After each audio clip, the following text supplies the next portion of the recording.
시청자 여러분 안녕하십니까? 한 주간의 주요 뉴스를 정리해드리는 채널K 뉴스 브리핑입니다. 이번 주는 트럼프 행정부의 반이민 행정명령이 발표될 예정이었지만 별다른 설명 없이 연기됐습니다. 이에 앞서 발표된 불법 체류자에 대한 단속을 강화한 행정각서가 사실상 모든 이민자가 대상이 될 수 있어 이민사회를 공포에 몰아넣고 있습니다. 이와 관련된 소식들 전해드립니다. 도널드 트럼프 행정부가 법원에서 제동이 걸린 반이민 행정명령의 후속으로 불법 체류자 단속과 추방을 대폭 강화한 이민 관련 행정각서를 발표했습니다. 보도에 지한샘 기자입니다. 존 켈리 국토안보부 장관 명의로 발표된 이민 행정 집행력과 국경 단속을 강화하는 내용을 담은 두 건의 행정각서가 또다시 이민자 사회를 긴장시키고 있습니다. 행정각서는 불체자 가운데 최우선 추방 순위를 중범죄자로 명시하고 있지만 무면허 운전 등 경범죄를 저질렀거나 단순히 불법으로 국경을 넘은 사실이 확인되는 경우에도 모두 추방 조치에 취해질 수 있도록 범위를 확대했습니다. 또한 단속 대상자를 추방할 수 있는 외국인이라고 광범위하게 적시해 사실상 모든 이민자가 행정집행의 대상이 될 수 있음을 시사하고 있습니다. 국경을 넘다 체포된 경우 청문 절차를 거치던 제도도 폐지해 즉각 추방이 가능하도록 하고 자녀를 미국에 데려오기 위해 불법 행위를 저지르는 부모들도 기소하도록 했습니다. 다만 추방유예 청소년은 단속 대상에서 제외했습니다. 불체자 단속을 위해 공무원 1만 명, 국경수비대 요원 5천 명을 추가 확충하고 210억 달러를 들여서 구금시설을 건설할 계획입니다. 이 같은 내용에 시민단체 등은 반발하고 나섰습니다. 미국 시민자유연맹은 이번 행정각서는 트럼프 정부가 공격적인 대규모 추방 정책을 위해 적법한 절차와 인간 존엄성, 우리 사회의 복지는 물론 취약한 아이들에 대한 보호마저 짓밟을 것이라는 점을 분명히 했다고 비난했습니다. 연맹은 행정각서 저지를 위해 법적 조치도 취할 것이라고 밝혔습니다. 채널K 뉴스 지한샘입니다. 이번 주 발표될 예정이던 반이민 행정명령 2탄의 발표가 다음 주로 연기됐습니다. 백악관이 법원의 장벽을 넘기 위해 신중을 기하고 있는 것으로 풀이됩니다. 이번 주 나올 것으로 예상됐던 반이민 행정명령이 특별한 설명 없이 미뤄지고 있습니다. 연기 이유에 대해서는 알려진 바 없지만 백악관이 법원의 장벽을 넘기 위해 신중을 기하고 있는 것으로 분석됩니다. 다만 스티븐 밀러 백악관 수석 정책 고문은 21일 이민 행정명령 2탄이 근본적으로는 첫 행정명령과 같지만 미미한 기술적 차이는 법적 검열을 통과하는 데 도움을 줄 것이라고 말해 법적 제동에 걸리지 않도록 할 것이라는 예측을 가능하게 했습니다. 밀러 고문은 같은 날 의회 전문 매체 더 힐에 보낸 이메일에서도 행정명령은 법원에 완전히 응답하게 될 것이라고 말한 바 있습니다. 이슬람권 7개국 국적자의 입국 불허 방침을 유지하는 등 큰 차이가 없고 다만 첫 명령과는 달리 영주권자는 입국 불허 대상에서 제외될 것으로 알려졌습니다. 더 힐은 백악관이 앞으로 법적 허점을 피하고자 입국 불허를 변경할지는 불투명하다고 전했습니다. 한편 존 켈리 국토안보부 장관은 지난 21일 경범죄 이민자들도 추방할 수 있도록 한 단계 강화된 불법 이민자 단속 추방 지침을 내려 이민자 사회가 동요하고 있습니다. 트럼프 대통령의 반이민 행정명령에 대한 비난이 쇄도하고 있지만 미국의 평범한 유권자들은 트럼프 대통령의 이민 규제를 지지하는 것으로 나타났습니다. 특히 80%가 이른바 불법 체류자 보호 도시들에 대한 연방 자금 지원을 차단한 트럼프 대통령의 행정명령을 지지했습니다. 보도에 김지수 기자입니다. 미국 내에서 불법 체류 이민자들을 옹호하는 이른바 보호도시 상위 10곳이 연방정부로부터 받고 있는 지원금은 22억 7천만 달러. 트럼프 대통령의 보호도시에 대한 연방자금 지원 차단, 불법 이주민에 대한 단속, 추방 정책에 대해 유권자의 80%는 시 당국이 불법 체류자를 보호하지 말고 연방경찰에 넘겨야 한다는 데 찬성한 것으로 나타났습니다. 응답자의 77%가 이민법 개혁을 지지했으며 반대는 23%에 불과한 것으로 나타났고 트럼프 대통령이 앞서 취했던 반이민 행정명령에 대해서도 53%가 찬성했습니다. 하지만 반대 의견도 절반에 가까운 47%에 달했습니다.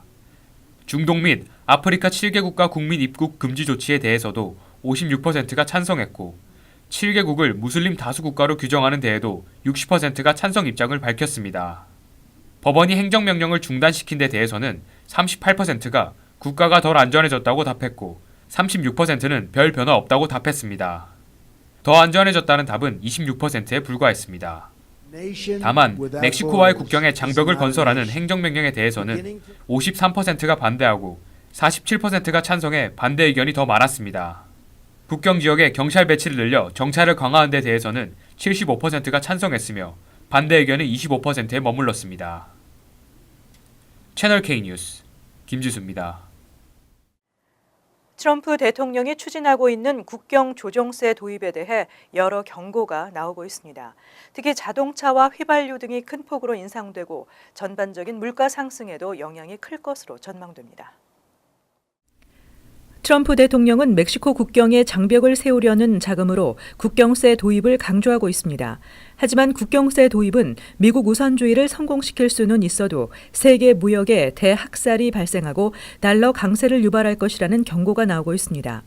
자동차, 휘발유, 스마트폰, 과일과 야채 등은 미국의 수입에 크게 의존하는 상품입니다.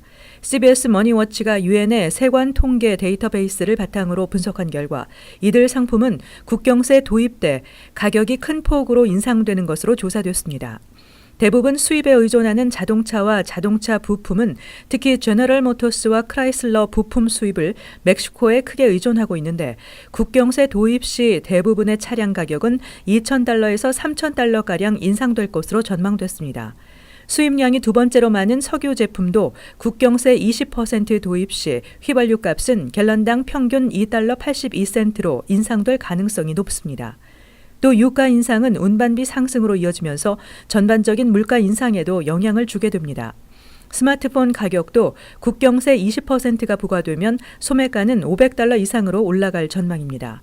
주요 식재료 가격도 올라 아보카도는 개당 $2로, 토마토는 파운드당 $3.60로, 그라운드 비프는 파운드당 $5로 오를 전망입니다. 지난 대통령의 날 전국에서 반 트럼프 시위가 이어졌습니다. 시위대는 Not My President's Day, 내 대통령의 날이 아니다라는 슬로건을 외치며 반이민 행정명령을 비판했습니다. 트럼프 대통령을 비난하는 시위는 대통령의 날을 하루 앞둔 어제부터 미 전국에서 열렸습니다. 어제 맨하탄 타임스퀘어에서는 1000여 명이 성조기를 흔들며 시위를 펼쳤으며 이 자리에는 빌 드블라지오 뉴욕시의장이 참석해 미국은 모든 신앙을 보호해야 한다며 대통령을 비난했습니다.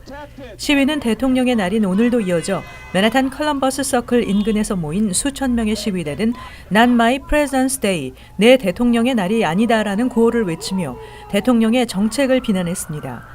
반 트럼프 시위는 뉴욕뿐만 아니라 워싱턴 DC, 로스앤젤레스, 시카고 등에서도 동시에 열렸습니다.